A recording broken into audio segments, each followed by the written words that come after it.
start again. It's a rich thing. माझं नाव बाबूजी अशोक दायतोंडे, राहणार गाडीखेल, तालुका बारामती, महाराष्ट्र. 20 वर्ष झालं शेती करतोय. ऊस लावतो आणि बाकीचे दाणं बी असतात, बाकीचे ज्वारी, मका, बाजरी. न्यू हॉलंड ट्रॅक्टर 20 वर्ष झालं माझ्याकडे आहेत. पहिलं 3630+4 होतं, आता 1 वर्ष झालं हे घेतलं 3600-2 ऑलराऊंडर. ट्रॅक्टर चालवायला एकदम सोपं आहे. प्लस बी दाबायचं टेन्शन नाही, मोकळा इरबळ गुडघ्याला त्रास होत नाही, गिअर बी चांगलं पडतात.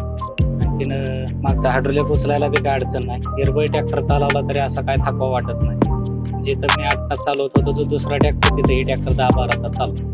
बाकीच्या ट्रॅक्टरांपेक्षा ह्या ट्रॅक्टरला कमी डिझेल लागते. दिवसभर जरी ट्रॅक्टर चालला तरी 5-6 लिटरचा दिवसात फरक पडतो बाकीच्या ट्रॅक्टरपेक्षा. आणि चालवा इरबळ चालवला तरी थकवा नाही, संध्याकाळी काय नाही एवढं. बाकीच्या ट्रॅक्टरवर थोडा त्रास जास्त आणि बाकीच्या ट्रॅक्टरांपेक्षा ते ट्रॅक्टर भारीच वाटतं. चालवा बी सोपा आहे, सगळ्यात खूप गोष्टीत चांगला आहे. काम करायला बी काय टेन्शन नाही.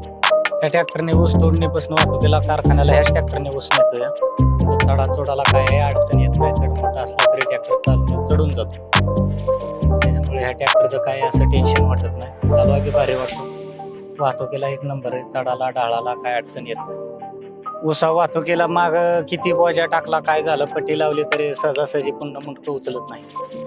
त्याच्यामुळे मुंडकं नाही उचलल्यावर ट्रॅक्टर चालवायला एकदम सोपं. किती लोड असला, चढाला ढाळाला पट्टी लावली की ट्रॅक्टर दाबून जातो. त्या न्यू हॉलंड ट्रॅक्टरला ऑटोमॅटिक पलटीचं बटन आहे. ते सेटिंग सेट जर करून ठेवलं ना, लिव्हर खालीवर करायची गरज नाही, नुसत्या बटनवरच चालतं. आणि जर आपल्याला ट्रॅक्टर म्हणजे कुठला घेऊ वाटला तरी न्यू हॉलंड एक बार आधी चालवून बघायचा, नंतर दुसरा ट्रॅक्टर आणणार का नाही आणणार. माझ्या हिशोबाने मला तर न्यू हॉलंडच आवडतो. त्याच्यामुळे न्यू हॉलंड भारीच ट्रॅक्टर.